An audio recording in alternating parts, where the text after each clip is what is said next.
একটা মানুষ আপনাকে নিমন্ত্রণ দিয়েছেন, আপনি খেতে গেছেন, খেতে বসেই আপনি মাংস খেতে খেতে বলছেন, আরে ঝাল অনেক বেশি হয়ে গেছে, মাংস সিদ্ধ হয়নি। এর মতো আর নির্লজ্জ আর বেহায়াপনা কে হতে পারে? কুলু ওয়াশরাবু ওয়ালা তুসরিফু ইন্নাহু লা ইউহিব্বুল মুসরিফিন। তোমরা খাও পান করো, তোমরা খাও পান করো, অপচয় করো না, নিশ্চয়ই আল্লাহ অপচয়কারীকে পছন্দ করেন না। ইন্নাহু লা ইউহিব্বুল মুসরিফিন, নিশ্চয়ই আল্লাহ অপচয়কারীকে পছন্দ করেন না। আপনি খাচ্ছেন, খাবারটা যেটি আপনি খেতে পারবেন ততটা আপনি নেন। আপনি যতটা খেতে পারবেন না এরপরও আপনি বেশি চাপিয়ে নিয়েছেন যে আপনি খাবারটা ছেড়ে নষ্ট করে দিয়েছেন। তো আল্লাহ স্বয়ং বলছেন তোমরা খাও, তোমরা অপচয় করো না, নিশ্চয়ই আমি আল্লাহ অপচয়কারীকে পছন্দ করি না। আপনি যে খাবারগুলোকে অপচয় করছেন তাহলে বুঝে নিতে হবে যে আল্লাহ আপনাকে পছন্দ করেন না। সোশ্যাল মিডিয়াতে আপনি দেখতে পাবেন অনেকেই ভিডিও তৈরি করে, আর আপনাদের ইউটিউবে ফেসবুকে আপনারা দেখতে পাবেন যে অনেক ছেলেমেয়েরা, যুবক যুবতীরা, আরে হিন্দু খ্রিস্টানদের কথা বাদ দেন, মুসলিমদের কথা বলছি, যে মুসলমানরা তারা খাওয়ার ভিডিও করে সামনে এসে, আর খাওয়ার ভিডিও করে খাওয়ারকে অপচয় করে শুধুমাত্র ইনকামের জন্য, আর কিছু নয়। আচ্ছা, আপনারা জানেন নারীকে পর্দা করতে হবে, নারীকে পর্দা করতে হবে, এছাড়াও দুটি জিনিসকে আরো পর্দা করতে হবে। কি? নারী পর্দা তো করতে হবে, এটা তো জানেন, আরো দুটো জিনিস পর্দা করতে হবে। কি সেই দুটি জিনিস? একটা হচ্ছে টাকা, সম্পদ। আপনি রাত্রিবেলায় টাকা গুনছেন, বা আপনি দিনের বেলাতে আপনি খাচ খাচ খাচ করে টাকা গুনছেন, অনেকগুলি টাকা গুনছেন, আপনি পকেটে ভরে আপনি যাচ্ছেন খরচপুর আপনি চা খেতে, রাস্তার মধ্যে আপনার ডাকাতি করতে পারে, আপনার সামনে পিস্তল ধরতে পারে। এই জন্য অর্থ সম্পদকেও গোপন রাখতে হবে। আর একটা জিনিসের পর্দা করতে হবে, সেটি কি? আপনি বাড়িতে এসেছেন, জালসা থেকে জিলেপি কিনে নিয়ে এসেছেন, তো আপনার বাড়িতে ছোট ছোট ছেলে মেয়ে আছে, তো আপনারও ভাতিজা ভাতিজি আছে, আপনার ভাইয়ের দুটি সন্তান আছে, এরা যদি দেখে নেয় তাহলে আপনাকে সে খাবার তাদেরকেও দিতে হবে। আর যদি আপনি বলেন না তাদেরকে দেবো না, তাহলে গোপন ভাবে নিয়ে আপনি আপনার ছেলে মেয়েকে খাইয়ে দেন, ঠোঙাটাকে আপনি ফেলে দেন, যেন ঠোঙাটাও তারা দেখতে না পায়। তাহলে খাদ্য বস্তু পর্দা করতে হবে। ওই যে ছেলেরা যে খাবার নিয়ে যে যারা অপচয় করছে আর সোশ্যাল মিডিয়াতে যে খাবার নিয়ে আসছে, গরিবরা যদি এই ভিডিওটা যদি দেখে তাহলে কিয়ামতের মাঠে এই লোকটা কি জবাব দেবে? তাহলে আল্লাহ খাবারকে অপচয় করতে নিষেধ করছেন, খবরদার অপচয় করিও না, নিশ্চয়ই আমি আল্লাহ অপচয়কারীকে পছন্দ করি না। আপনি যতটা পরিমাণ খেতে পারবেন ততটা নেন। এরপরে চলেন খাওয়ার যে আদবগুলোর ভিতরে সেগুলো আপনাকে দেখাই। উমর ইবনে আবু সালামা রাদিয়াল্লাহু তাআলা আনহু তিনি বলেন যে আমি বাল্য অবস্থায় আল্লাহ রাসূলের তত্ত্বাবধানে ছিলাম, আল্লাহ রাসূলের কাছে আছি, এই সময়তে আমি খেতে বসেছি, তো খাওয়ার সময়তে আমার হাতটা পাত্রের চতুর্দিকে চলে যায়। তখন আল্লাহ নবী বলছেন, এই ওমর ইবনে আবু সালামা, খাবার সময়তে বিসমিল্লাহ বলবে, খাবার সময়তে ডান হাতে খাবে, এবং খাবার সময়তে তোমার খাবারটা সম্মুখে থাকবে, যে দিক তোমার সম্মুখ সেই দিক থেকে তুমি খাওয়া শুরু করবে। তিনটি কথা বললেন। এক, খাবার সময়তে বিসমিল্লাহ বলবে, খাবার সময়তে ডান হাতে খাবে, এবং খাবার সময়তে খাবারটা তোমার সামনে থাকে, যেই দিক তোমার সামনে থাকবে সেদিক থেকে খাবার শুরু করবে। একটা কার্ড দেখে আল্লাহ রাসূল তিনটি কথা বলে দিলেন। আল্লাহ নবী বলছেন, হুযায়ফা রাদিয়াল্লাহু তাআলা আনহু তো বর্ণিত, তিনি বলেন রাসূল সাল্লাল্লাহু আলাইহি সাল্লাম তিনি বলেছেন, যেই খাবারে বিসমিল্লাহ বলে না সেই খাবার শয়তান নিজের জন্য হালাল করে নেয়। খাবার যদি আপনি বিসমিল্লাহ বলে যদি না বলেন খান, তাহলে সেই খাবারটা হালাল শয়তান করে নেয়। দেখেন, মানে খাবারটা আপনি খাচ্ছেন অথচ এই খাবারটা শয়তানের হয়ে গেছে না, আপনি আপনার খাবার। আমরা দেখেন কতজন যে আমরা দোয়া বলি না, খাবার মাঝে মনে হয় যে আরে বিসমিল্লাহটা বলি না, এর জন্য আবার হাদিস আছে। আয়েশা রাদিয়াল্লাহু তাআলা আনহা তিনি বলেন রাসূল সাল্লাল্লাহু আলাইহি সাল্লাম বলেছেন, যদি কোনো ব্যক্তি বিসমিল্লাহ শুরুতে যদি ভুলে যায়, খাবার খেতে খেতে যদি বিসমিল্লাহ বলতে ভুলে যায়, আর তার যদি স্মরণ চলে আসে মাঝে, তাহলে ওই ব্যক্তি বলবে বিসমিল্লাহি আউয়ালুহু ওয়া আখিরুহু, এই দোয়াটা আপনাকে বলতে হবে। তাহলে বিসমিল্লাহ যদি ভুলে যান তারপরেও আল্লাহ নবী বলছেন যে বলতে হবে, তার মানে বোঝা যাচ্ছে যে বিসমিল্লাহ তাহলে অনেক গুণ রয়েছে। জাবের রাদিয়াল্লাহু তাআলা আনহু তিনি বলেন রাসূল সাল্লাল্লাহু আলাইহি সাল্লাম তিনি বলেছেন, যে ব্যক্তি গৃহে প্রবেশ করলো, ঘরে প্রবেশ করলো, আর আল্লাহর নাম নিল, খাবার খেতে বসলো আল্লাহর নাম নিল। তার মানে যখন লোকটি ঘরে ঢুকছে তখন বিসমিল্লাহ বলে ঘরটা খুলছে, যখন লোকটি খেতে বসছে তখন বিসমিল্লাহ বলে খাওয়া শুরু করছে। তখন শয়তান তাদের নিজের সঙ্গীদেরকে বলে, তার সমস্ত শয়তানের যেই পার্টিগুলো রয়েছে সমস্ত ওই শয়তান বর্গদেরকে বলে, আরে আজকে এই বাড়িতে থাকার জন্য আমাদের কোনো জায়গা নেই। শয়তান বলে আজকে এই বাড়িতে আমাদের জন্য কোনো খাবার নেই, অতএব আমরা এই স্থান পরিত্যাগ করি, অন্য স্থানে চলি। আবার বলছেন, যদি কোনো ব্যক্তি বাড়ির দরজা, ঘরের দরজা খোলার সময়তে যদি বিসমিল্লাহ না বলে, খাবার শুরুতে যদি বিসমিল্লাহ না বলে, তখন শয়তান তার সমস্ত শয়তানের ওই শয়তানগুলোদেরকে, এক শয়তান আর এক শয়তানদেরকে বলে, শোনো আজকে এই বাড়িতে তোমাদের জন্য রাত্রি থাকার ব্যবস্থা হয়ে গেছে, আর আজকে তোমাদের এখানে খাবারও ব্যবস্থা হয়ে গেছে। বোঝা যাচ্ছে যে বাড়িতে যখন আপনি দরজাটা যখন খুলবেন তখন আপনাকে বিসমিল্লাহ বলে খুলতে হবে। অনেকে বলে যে আমাদের বাড়িতে বাচ্চার নাকি কান্না বন্ধ হয় না, বাচ্চার কান্নাই শেষ হয় না। তো ওই নারীটা কি জানে যে দরজাটা খুলতে গেলে বিসমিল্লাহ বলতে হবে? শয়তান ওই ঘরেই থাকবে না, ওই স্থান পরিত্যাগ করতে হবে। এগুলো নিয়ম তো আমরা জানি না। মুহাম্মদ সাল্লাল্লাহু আলাইহি সাল্লাম বলছেন, যেই বাড়িতে যেই ঘরে বিসমিল্লাহ বলে গেটটা খোলা হয় সেখান থেকে শয়তান সেই দিন আর সে রাত্রে ওই শয়তান ওই বাড়িতে থাকে না। তাহলে আপনার সন্তানকে কি করে শয়তান ওয়াসওয়াসা দিতে পারে? জি। আর একটা কথা, ছোট্ট বাচ্চা ছেলেকে আপনি খাবার দেবেন, তো দেওয়ার সময় তার দেখবেন তার ডান হাত কোনটি, তার ডান হাতে ধরিয়ে দিবেন। সে তো বিসমিল্লাহ বলতে পারবে না, তার পরিবর্তে আপনি নিজে বিসমিল্লাহ বলবেন।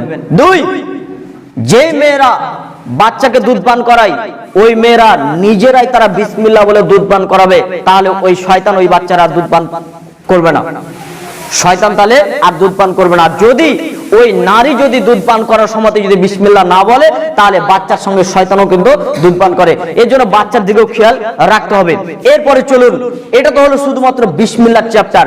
এরপরে চলুন, মুহাম্মদ সাল্লাল্লাহু আলাইহি ওয়াসাল্লাম বলছেন ডান হাতে খাওয়ার ব্যাপারে তিনি বলেন, তোমরা ডান হাতে খাও আর ডান হাতে তোমরা পান করো। ডান হাতে তোমরা খাও, ডান হাতে পান করো। কেন? নিশ্চয়ই শয়তান বাম হাতে খায়, বাম হাতে পান করে। যদি আপনি ডান হাতে না খান আর যদি বাম হাতে খান, তাহলে শয়তান এই বাম হাতে খায়, শয়তান তার বাম হাতে খায়, শয়তান তার বাম হাতে পান করে। জাবের রাদিয়াল্লাহু তাআলা আনহু তিনি বলেন, রাসূল সাল্লাল্লাহু আলাইহি সাল্লাম বলেছেন, যখন তোমরা খাবার খাবে তখন খাবার খাওয়ার সময়তে তোমরা পাত্রকে চেটে খাবে আর আঙুলগুলোকে চেটে চেটে তোমরা খাবে। কেন? খাদ্যের কোন অংশে বরকত রয়েছে এটা কিন্তু তোমরা জানো না, এটা কিন্তু আমাদের জানা নেই। খাদ্যের কোন অংশে বরকত রয়েছে এটা আমার আপনার কিন্তু জানা নেই। এর জন্য মুহাম্মদ সাল্লাল্লাহু আলাইহি ওয়াসাল্লাম বলছেন, যখন তোমরা খাবে তখন তোমরা পাত্রকে চেটে খাবে, আঙুলগুলোকে চেটে করে ভালো করে খাবে। জাবের রাদিয়াল্লাহু তাআলা আনহু তিনি আরো বলছেন, রাসূল সাল্লাল্লাহু আলাইহি সাল্লাম বলেছেন যে কোন ব্যক্তি যখন কাজ করে তখন শয়তান তার সাথে থাকে। যখন কোনো ব্যক্তি খাবার খেতে বসে শয়তান তখন তার সাথে থাকে। একটা লোক খেতে বসে একটি লোকমা নিয়েছে, সঙ্গে সঙ্গে লোকমাটা নিচে পড়ে গেছে, তো ওই লোকমাটাকে তুলে তোমরা পরিষ্কার করে ওই খাবারটি খেয়ে নাও, শয়তানের জন্য ছেড়ে দিও না। তার মানে বোঝা যাচ্ছে যে যে খাবারগুলো পাত্রের বাইরে পড়ে যায় এই খাবারগুলো তুলে খেতে হবে, এই খাবারের মধ্যে বরকত রয়েছে। যদি ছেড়ে দেন তাহলে এই খাবারটা শয়তানের হয়ে গেছে।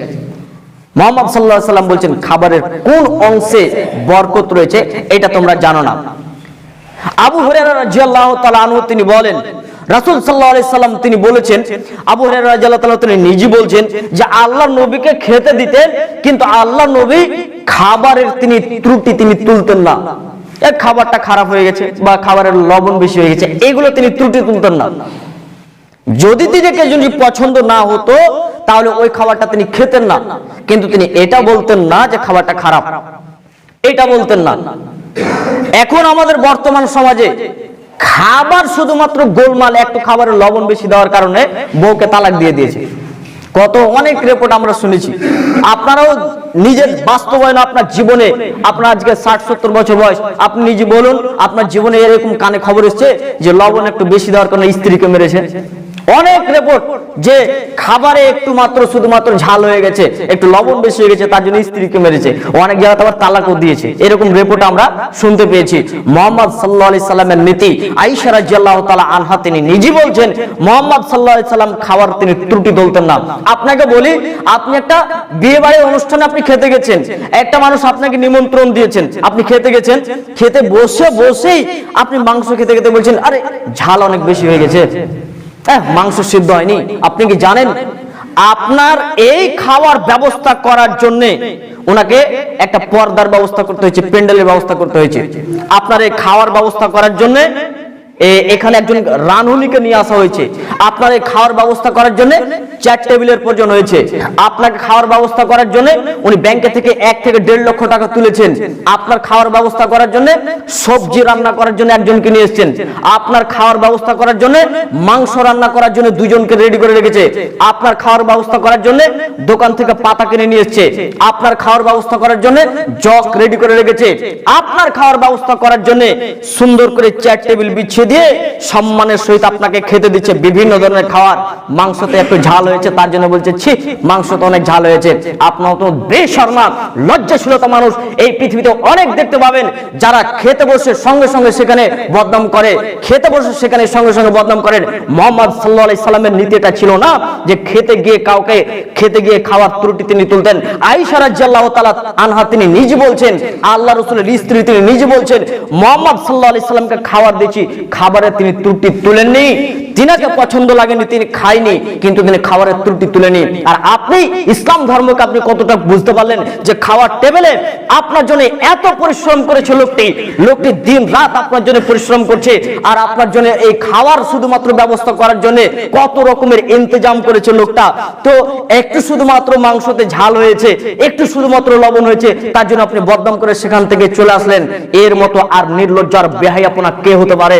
শুনে রাখুন, মুহাম্মদ সাল্লাল্লাহু আলাইহি সাল্লাম তিনি বলেন, আবু হুরায়রা রাদিয়াল্লাহু তাআলা আনহু তিনি বলছেন আল্লাহ রাসূলের জীবন দশাতে তিনি কোনদিন তিনি খাওয়ার তিনি ত্রুটি তুলতেন না। খাওয়ার পছন্দ না হলে তিনি বলতেন এটা আমি খাবো না। এরপর থেকে আপনার এই নীতি বাতিল করতে হবে। সামনে রোজা ইফতার আসছে, আপনি রোজা ইফতার করে রোজা ইফতারের সময় ইফতার করতে করতে লোকটা বলছে মাংস অনেক খারাপ হয়ে গেছে। জি, এগুলো আপনাদের মধ্যে রয়েছে। আমি এইভাবে বলছি কেন, এই ভিডিওটা অনেক দিকে যাবে, অনেকে সবাই শুনবে, যেন সমাজটা যেন অন্তত পরিবর্তন হয়, মানুষের ভিতর থেকে কুপ্রথাগুলো যেন বের হয়ে যেন আলোকিত হয়, তার জন্য এই কথাগুলো বলছি। এরপরে শুনুন, মুহাম্মদ সাল্লাল্লাহু আলাইহি সাল্লাম বলছেন তোমরা ডান হাতে খাবে, আঙ্গুল চেটে খাবে, এক পাশ থেকে খাবে, আর তোমরা আঙ্গুলকে চেটে খাবে, পাত্রকে চেটে খাবে, বিসমিল্লাহ বলে খাবে। আল্লাহ নবী দস্তরখানাতে তিনি বিছিয়ে তিনি খাওয়াকে তিনি পছন্দ করতেন, তবে 4 টেবিলে খাওয়া তিনি পছন্দ করতেন না এই কথা নয়, তিনি খেতেন না, নিজেই তিনি 4 টেবিলে তিনি খেতেন না, তবে তিনি নিষেধ করেননি। জায়েজ রয়েছে, কিছু কিছু ক্ষেত্রে জায়েজ রয়েছে। আল্লাহ রাসূলের প্রিয় খাবার ছিল, তিনার প্রিয় খাবার ছিল মধু। আল্লাহ রাসূলের প্রিয় খাবার ছিল মধু। আর একটা প্রিয় খাবার ছিল খেজুর। আল্লাহ রাসূলের মিষ্টি, এটা তিনি পছন্দ করতেন।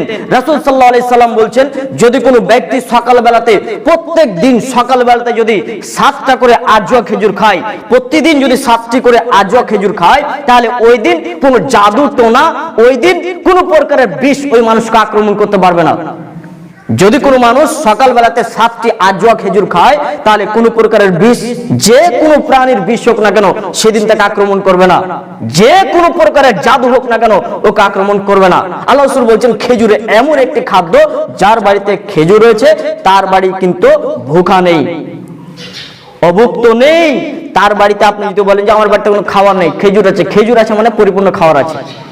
আর খেজুরের আর একটা বরকত আছে, আপনাকে খুব খিদা পেয়েছে, আপনি একটা খেজুর খেয়ে আপনি 1 গ্লাস পানি পান করবেন, দেখবেন আপনার ভোগ শেষ হয়ে গেছে, খিদা শেষ হয়ে গেছে। খেজুর খাওয়ার চেষ্টা করবেন, বাড়িতে খেজুর রাখার চেষ্টা করবেন।